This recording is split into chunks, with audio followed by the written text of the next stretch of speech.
Welcome back to the Friday Matinee here in your hometown station, AM 1220 KHTS. I am T. I'm George. And we have a gentleman. I was sitting here one day during the afternoon drive time, and a gentleman came by and was sort of peering in the window, and I went out and started chatting with him, and he was actually going to an appointment next door. And he said, oh, well, I used to be in radio. I said, well, come on in for a little bit and, hang out.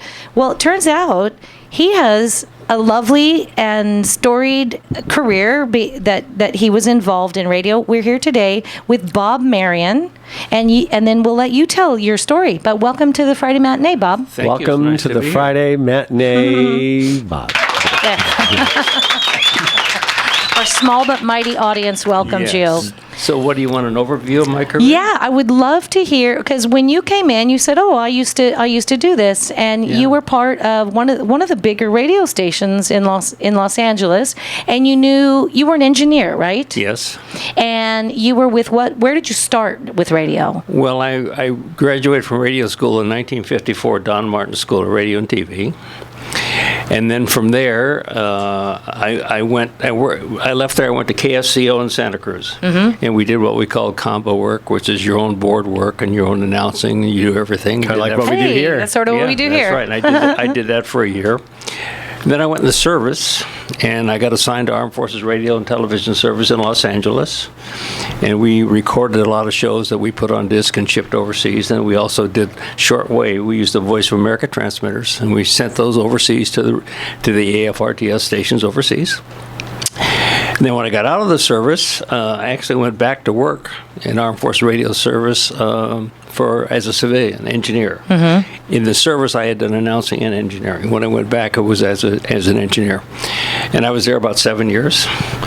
In that interim, I worked for KVFM, which was an FM station in the hotel in San Fernando. Wow! Right out of a hotel. Well, yeah, it was upstairs. It was interesting because I had a Sunday morning show. And again, it was combo. You did all your own stuff. So we went up there. The transmitter was in what used to be the bathroom. And we had the board work. So I did that I had a theme song, and I did that for about 6 hours for several months. Wow. Nice. And then when I left Armed Forces Radio Service, I went to KMPC. And I was there, a year or 2 years, and I started working with Dick Whittinghill. I was his engineer for 15 years. Had a lot of voice tracks. None of people say, well, was that all rehearsed? And it wasn't rehearsed. At that time, we were using cartridges. Yeah. So I took about 300 different cartridges in with me every morning when we did the show. Wow. That's a lot of... That's a lot of... It's a lot of cartridges, but, you kind of put them in the same location so you sort of know where everything is, and then... And it's lining up, too. For people who know that, it's cartridges, they look like 8 tracks back in the day. This is me in my college days, still had turntables and everything. Yeah. And you would have to pop them in place, and they have different, they can be anywhere from 10, 15 seconds up to 30 seconds, and that's how you record it, and you just hit the button and it starts, and it should automatically stop unless the cart starts to wear out. But so when you talk about that, you're talking about manually setting up. You probably had a multiple layered cart machine too, but even still, that's a lot of work. I think, as I remember, 3 or 4 different cart machines, but I had like 3 boxes with all these carts sitting in front of me and next to me, and I am not choreography. I just reacted to what Whittinghill's did and how he reacted. Wow. And I would anticipate sometimes what he's going to do, but a lot of times I loaded cartridges and I never used them because I had some kind of a catch mechanism in my brain that said, don't do that. Because sometimes it's, it was kind of double entendre stuff with it. Yeah. And so sometimes it would catch me and I wouldn't do it. Other times I throw him, and he didn't know it was coming, and I just was flying by the seat of my pants. But it was fun and exciting. It was creative. It was wonderful. We had a great time. I played all the records and ran all the voice controls and all that kind of stuff. And it was. I did that for 15 years. And then where did you go? I went to CBS Television City. And I worked at Beverly and Fairfax. I did for the first couple of years, I did mostly game shows, music and sound effects on game shows. Okay, what game shows? Because I always think that has to be an exciting world, too, to be doing the game shows. Because there is a lot of sound and there's a lot of action. And so, did you like game shows? Or did you like radio better? Radio is my love. It was always my love. The game shows on television, daytime game shows, it's like a production line. You go in, you do 5 shows. You do 2 or 3 shows, you change the audience, you do 2 or 3 more. And you're doing the same thing, basically. With different sound effects, different shows. So on the 5 shows, ding, it would ding, be ding. the same. That's right. Exactly. Press Your Luck was one of my favorite shows. Oh, okay. I worked on that for 3 years with Peter Tremarkin. And, I had all the sound effects for the whammy and all the various things that were happening. And as I say, you finish one show, you go on to another show, and they change the audience, you do a couple more shows. And I worked Price was Right a little bit, not a lot. Come on down. I can't remember all the shows. I work with guys like Bob Eubanks, who did shows for us. And there were so many shows, I can't even remember all their names. And Right. I did that for a couple of years, and then I went to a soap opera called Capital. Okay. Oh my gosh, yes. And that only lasted about a year. That was at CBS Studios? Yeah, CBS Television. And I did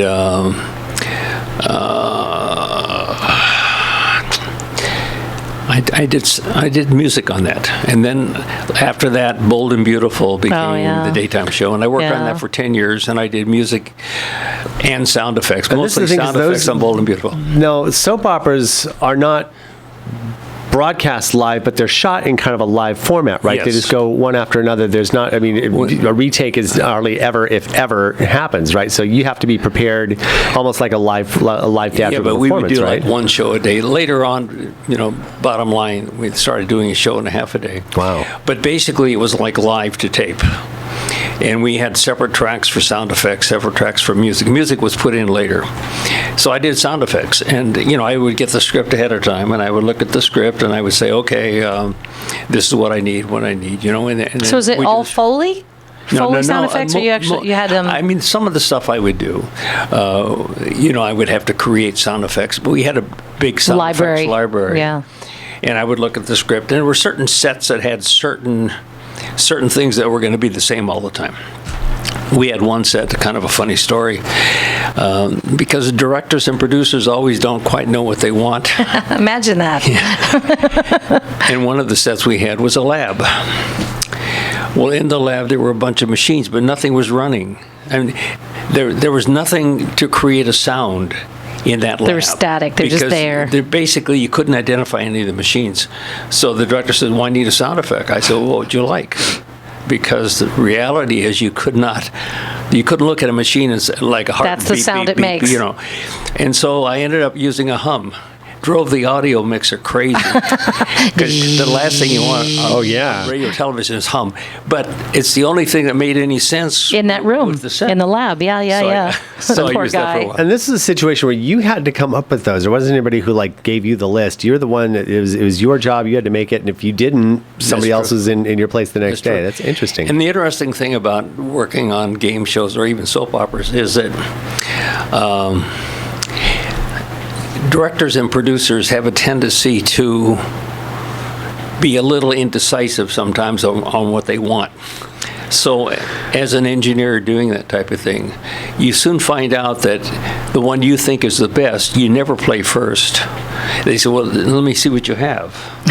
So you turn around and give them 2 or 3 things, and then you give them the one you really want at the end, and invariably they'll pick that. That's the one. And then take credit for it. That was the one I picked that one. I did that. One. Exactly. But it's a challenging business, and the difference I find between television and radio. Television, you've got maybe 15, 16 guys on the crew, the camera, audio guys. Radio is just the 2 of you. It's like Whitting all night sitting doing the show. And that, to me, and it was immediate. It wasn't being recorded. You were doing the show live. So, there were mistakes sometimes, but I even had tracks for mistakes. Oh, I like that. We don't have we don't have the womp womp womp. We do have one in there, but we don't use it. Because George and I, we've talked about that, Bob, where we're in the studio. Well, we're talking about the drive shows, not necessarily the drive time shows, and we're by ourselves. It's just us, and for the most part, I like to think that we don't make a ton of mistakes, but every now and then, fatigue sets in, or if our illustrious station owners are listening, they may disagree, but even still. Whatever. But there are times when, there's 10 traffic collisions and you're following up on everything and you push the wrong button, you go, and you're flying a plane and you had, because we were told once, I was told, oh, this is like driving a car. It's like, yeah, no, George said it's more like flying a plane. And that's true. You don't really have a place to land. There's no place. The only way out is through on those mistakes. You just keep going. But how fun, though, when you were working, across the table from somebody that you would have. It's Whitting on one side of the glass. I'm on the other side of the glass. And, there was one time he was complaining how cold it was in the studio. And I'm indicating it's really nice in here. Control room. It's nice. He said, will you come over and do the show? So I did. I went over. You went out on the other side? And I got one of the other engineers to sit where I was. Yeah. I did the show for a few minutes. And one of the other guys that was usually working the overnight shift, Clark Race. And I would go in sometime, and he'd come on in the studio. So I'd go in the studio, and he would talk to me, and I'd do stuff. So I felt that it was creative, and I felt that, you didn't. This wasn't a whole schedule thing that was laid out. You no, just did it's right. What's in the moment. And I had a track that when I made a mistake, it says, "I'm sorry, I don't know what went wrong this time." Things like that. They were talking with Bob Marion, long-time radio engineer, and when you came in the other day. And you were talking with me, George and I constantly, because we're drive time people, we use the phrase a SIG alert. Yes. And you actually knew the guy that was named for. Could you tell me a little about that? Yeah, when I went to work, when I was going to radio school, I worked at KMPC in the traffic department, which is the logs and all the commercials. And the assistant general manager, who later became general manager, was Lloyd Sigmund. And Lloyd Sigmund is the one that created the SIG alert. And initially it was KMPC, but then they released it to all the stations. So to this day, they're still using a SIG alert. George and I use it constantly, regularly. Unfortunately. So it was a great thing that he came up with. And it's an iconic. It's something that every radio station uses. You hear it on television when they give the traffic reports, and how great that was. Something that started here in Southern but nobody, California, here in Southern California, but not everybody knows what that means. SIG alert. They think it's just signal, but it was actually for a guy. Yeah, I'll tell you a funny story if you want to hear about it. Sure. Okay, yep. When I worked in traffic department, I was naive. I was 19 years old or something. So we were told when we went in traffic department, a lot of commercials came in on ETs, discs. So they were supposed to run 60 seconds, 30 seconds, whatever they were supposed to be. Well, sometimes they weren't. We were told to time them, and if they were too long, don't put them on the air. I was sitting there on a Friday night. Everybody else in traffic was gone. I was sitting there. I was listening to the disc. I don't even remember the sponsor, but I was listening to the disc, and these were running like a minute, 5 seconds. So I called the agency. I said, we can't put these on the air. Well, they were unhappy with me, to say the least. But I was naive, and I was trying to follow what I'd been told to do. So anyway, so I didn't put them on the air. So I got called into Lloyd Sigmund's office the next day and said, you almost lost as a big sponsor. I said, well, I'm sorry, sir. I was told to doing do what this, I was told. and that's all I did. So we got past all that. Years later, when I went back to KMPC as an engineer, I had to interview with Lloyd Sigmund. So I go in there, and he was telling somebody else, he said, I remember something about that guy, but I can't remember what it was. But that had locked in his mind. He remembered that conversation, that you challenged him, cost him. and almost lost them a big sponsor. That's true. That's true. We just play them. Now, T, though, this is interesting because T, who reads, we a lot of times do our own spots, or we'll occasionally they'll not go use it. And T will not allow. If she's running over like 33 seconds, she will not allow the automatic, now you can just shorten them using technology. Yeah. She'll want to do it again. Yeah, no, I can do this. And I do it. And she does it. Every producer I've ever worked with, when I do voiceover, and they'll say it needs to be 30 seconds. I go, well, what was that? They'll say it was 31 and a half. I go, let me do it again. Well, we can trim it. No, let me do it again. And then I'll do it. And I'll say, now what is it? I'm like, use 29. the trimmer. I'm like, go ahead, use the trimmer. I'll set it up. But it's interesting to see now. You come from a time, and my early college radio days were like that, where stuff came in on disc. And I always think every morning, because I come in at 5:30, I've got some pre-production, and it's all come by email. And mostly I just drop it into this system here without, maybe there's a little teeny bit of editing I have to do. But I think about even just those little 30-second, 60-second things that I have, 3 or 4 of them that I do, that I would probably, 25 years ago, 30 years ago, or longer, would have had to come in, if it was the morning, it'd be 2 or 3 o'clock in the morning, because I'd have to loop everything live onto a track, or if I had to layer anything over, the amount of time it would have taken. That nowadays we see such a change, and we get used to the technology. If this computer goes down, we're at least for a couple of minutes going humana, we got to do something. Oh my here. gosh, the See, times we didn't have that. We didn't have the computers when I was working. Well, neither did I. The computer will drive you crazy, because if that goes down and now suddenly there's no sound, there's no and the emergency CD player is way over here now. I don't know who designed this desk, but I'm not a big woman, and so for me to try to reach from there with a microphone, turn on the CD player, it's like, that's not going to happen. So there have been times where I've ended up just talking, and more talking, because that's all you can do. The thing about commercials, you were talking about commercials. When I worked in radio and when I worked in traffic, we had a situation where you never put competing sponsors together. We did the same thing. You would have 15, 20 minutes between, and it was a rule. I mean, if you had like Toyota and you had Honda or something, you would never bunch them together. Same thing. You'd put them together. Now they put them all together. I've never you listen done that. to them. I try to separate them, even the car companies or food companies. I try to give a little we have an space. unofficial, it's true, and you'll hear things I don't even think that they're even looking. And in some cases, the larger radio stations, that's so plugged in way ahead of time that not even the board op doesn't even have to do anything. No, they just push a button. We have it here, but there's still things that we can move around. We can shuffle and we can change. But I want to ask you about this because you've seen such a change. I mean, we talked about the 1950s, and even though television had started taking over, radio was still a very, very, very powerful medium. And even, of course, through, it's changed with technology here, especially with podcasts and everything else. But as it is now, you've seen such a change, because you talked about working at an FM radio station probably back before FM was a big deal. Am I right? Yeah, that's true. And that didn't come about till like the late 60s, when we had these rock and roll stations realized that, hey, we have a stereo sound here. We've got stereo records we can play. Right. What was it? What have you seen probably over the years that's been the biggest change, either for the good or the bad for the industry? You were talking about FM stations. When FM first came in, nobody thought it was going to go anywhere. It was all AM, and then of course the FM became the music. You heard the music was clear. The biggest change I've seen is that local radio has changed on. Now you're an exception here. You have a local radio, hometown radio station. We're an anomaly. But you look at a lot of the major stations now, and they'll hire a personality in a market. He'll do the show and he'll voice track for stations in other markets, making it sound like he's in the market or she's in the market when they're not. Yeah. So I think, and it used to be the disc jockeys, like when I worked at KMPC with Winning Hill and Gary Owens and Johnny Magnus and Jeff Edwards and Clark Race and those guys, they kind of played the music that fit with them. They knew the music, they played the music. In Winning Hill, we played big band music a lot.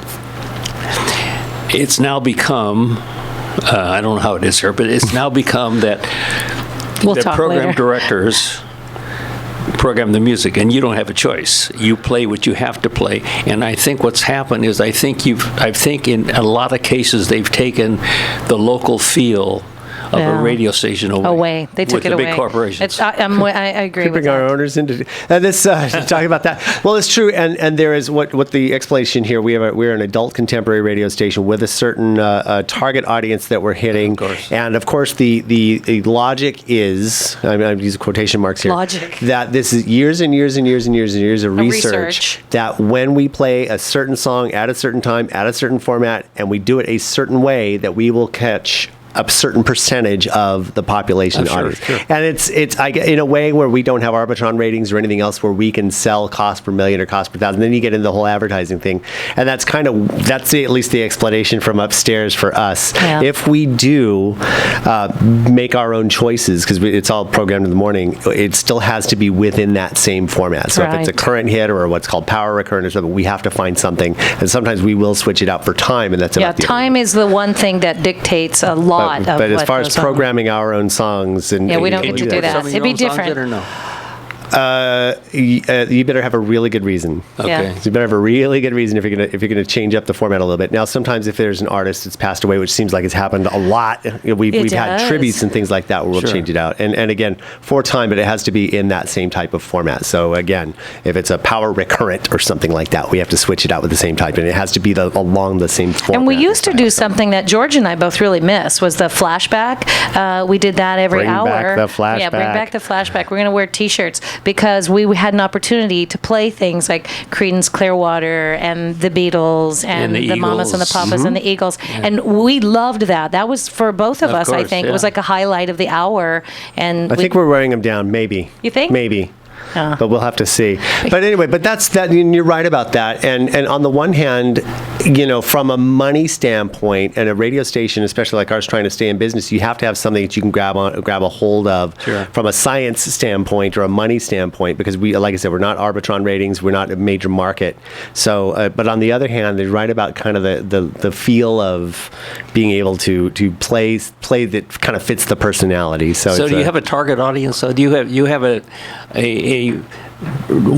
range of people ages? 34 to 50, mostly females, because they are the ones who make the buying choices here in Santa Clarita. And since we only work with some ad agencies, because of our broadcast range, we have some ad agencies that will buy in, but we rely a lot on local businesses out here. So we have to really be hyper-local, community, Santa Clarita-centric. So the music we play, as I say, it's everything from Lady Antebellum to Lady Gaga. So anything that crosses over into the adult contemporary, which is a pretty broad range still. I always say it's like, too bad. It's the cooking pasta of music. You throw it at the wall and see what sticks. Right. But that's where our target audience is. And that's, the parents who can listen to the radio that their kids can kind of still tolerate, but they're taking the kids to school or driving to work. We get a lot of commuters who listen in the morning. When I worked in radio, it seemed like if people would tune in for the personalities on that radio station, assuming that they could deal with the music that was being played. If they didn't like the music, they wouldn't be back. You know what? But if they it's kind of the same. It's kind of the same thing here. I get some very lovely phone calls where people will say, "I listen to you, but I don't like your music." It's like, I don't pick the music. I wish I'm sorry about that. Our respective shows do have its commuter fan base. Mine does. I don't know about yours, but and that's the thing. So it's nice that from some sort of local level that at least we know people are tuning in. Do you think sometimes I often think that the target audience is usually what you just mentioned, because they figure they buy the products and so forth. But seniors buy products too. Yeah. And I think there's a missing thing in the marketplace targeting seniors, because these people buy things too. They're retired, they have some funds, and I just think that many stations bypass that whole segment, and I think that's we're bringing you in for the next meeting, Bob. Yes. Well, we do have our talk show scheduled. We have some that is between 10 a.m. and 3 p.m. We have talk shows that are scheduled, and we have them like the senior at least hour, a couple that are targeted for that. We do. And that's kind of a whole different range, though, when we talk about drive shows and music and things like that. Well, it's kind of hard to target all the various audiences. Super hard. I don't know how you do and, that. and young people don't listen to AM radio, and that's why we don't really focus on that. Okay, that's not totally true. I met a gentleman yesterday when I went up to send some packages, young guy, about 20 years old, and he saw my shirt, and he goes, "I listen to you guys," and he named one other AM radio station when he drives into LA, and it's like, I just wanted to hug him. Come here, give me a give. All right, then I'm going to start picking. I'm going to start playing some youthful music up there. But this is, this is a really exciting conversation because of the fact that you especially coming from major markets and things like that, and coming from I hate to say historic perspective, but you've seen a lot of changes. And how we've kind of dialed into, and it's a lot of competition. You have podcasts, you have the internet, you've got there's so much digital music now. that you could just I could go to a digital outlet or even YouTube and find a song without having to wait for it to be on the radio. So there's a lot of competition out there, and not as much money as there used to be for radio advertising, and that's unfortunately for us who want to play everything we want. That's what keeps us going. On so many levels. Well, there was something about back. I know it doesn't happen much anymore, but back when the guys could play, I'll give you an example. There was a group called the Katz and T. Remember them? Loved them. So when they first came out, they actually recorded and mastered their first record, "The Way I Want to Touch You." They came in to KMPC. and they played this record. We all liked the record. We started playing it. I mean, I don't think you can do that today, but we did that. Then when A&M signed them, they reissued that same record on A&M Records. Wow. And we used to go out and see them at the Smokehouse in oh my gosh, it's one of my favorite restaurants. Well, this has been exciting. Bob Marion, longtime radio. He's been all around Los Angeles area with KMPC, was in San Fernando, KUFM. It's been a pleasure talking with you about all the different things that you've done. And I hope you plan on coming back and chatting with us. This was exciting for me. Thank you, George. Thank you, T. No, you're welcome, Bob. I love radio. I think radio's great, and I think you guys do a good job. And it's long really live. Nice to be here. Yay, long live radio. AM radio. This is the Friday Matinee on your hometown station, AM 1220 KHTS. T and I will be back for a wrap-up after this. Kyle Jennings, you want to be on a little action here? How's it going? Come on in for the wrap-up. Do I have a choice? You want, now for the cameras, I want to show people how I panic right before we. That's true. Right. There's Which a lot. button? This has kind of been interesting, I guess. And I gotta, I keep mugging for the camera. Can you see? You can't see yourself. You're just No. I could just imagine what I look like. He's made faces today for the whole hour. I have not Yes, made faces for the whole hour. You're crazy. This is why you shouldn't put a camera in front of me. Yeah, it's been a little weird, Kyle, sitting across from him because Oh, good heavens. he checks his teeth. Yeah. Yeah. Even though there's no screen on there. No. There's no screen. So This is the worst and best thing that's ever happened here. So is this going to be a permanent thing, or is this a test? Yeah, I love what you guys are talking about. This is the testing phases of this. Is it? And, Have we already tested? It's testing right now. As we speak, we're testing it. That's what I mean. You got a Menji here. Who's off camera. Andrew Menji Bar. We're the petri dish of KHTS. Yeah. That's right. At the very least, the dirty, filthy petri dish of KHTS radio. Yes. This has been exciting. So Bob, it's going back through the history of radio. Bob, right? Yeah, Right, Bob Marion. Thank you. And it's a short attention span theater. But the changes in being able to just get out of like radio school and go into a job. Yes, it's unheard of. He didn't mention internships. Unheard of. Things like this is the 50s. Yeah. Wow, it's pretty amazing. Yeah. So I'd love to have him back on. He was very interesting. And the day that, like I said, he came through, peeked in the window, and I thought, what is happening right now? Because we are glass on all sides. It's a Thank fishbowl. goodness you didn't call 911 like But you no, normally do. I came out and She did pepper spray. I came out and I said, "Can I help you?" And he started talking about, well, I used to be in radio, and well, come on in and sit down and tell me about it. So we were talking in between business during drive time, and I thought, gosh, he really should come in and talk to Friday Matinee and tell us a little bit about his experience. For the record, you can't just walk in off the street and pretend you worked in radio because we know the buzzwords. That's true. Yes, we are on to you. Yeah, But you did probably just hear all of those buzzwords in that interview. That's true. So Yes, now. yes. Yeah, now they can use that So against study us. up. That's right. Study up, everybody. Oh, doctor.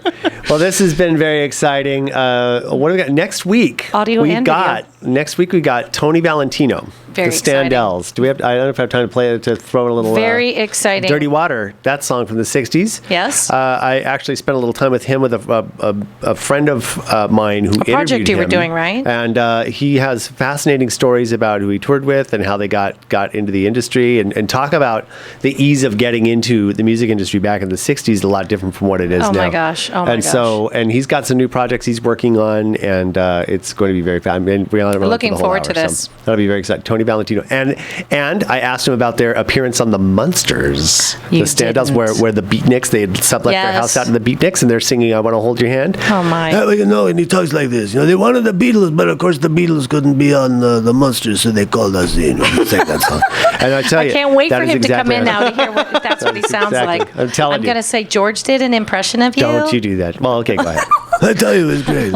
Anyway, this has been. I think it's a good place to wrap up before I go Sure? through it. No, I think you should keep going. Well, But anyway, this has been the Friday Matinee on your hometown station, AM 1220 KHTS. Stick around for My Conscious Dad coming up after this.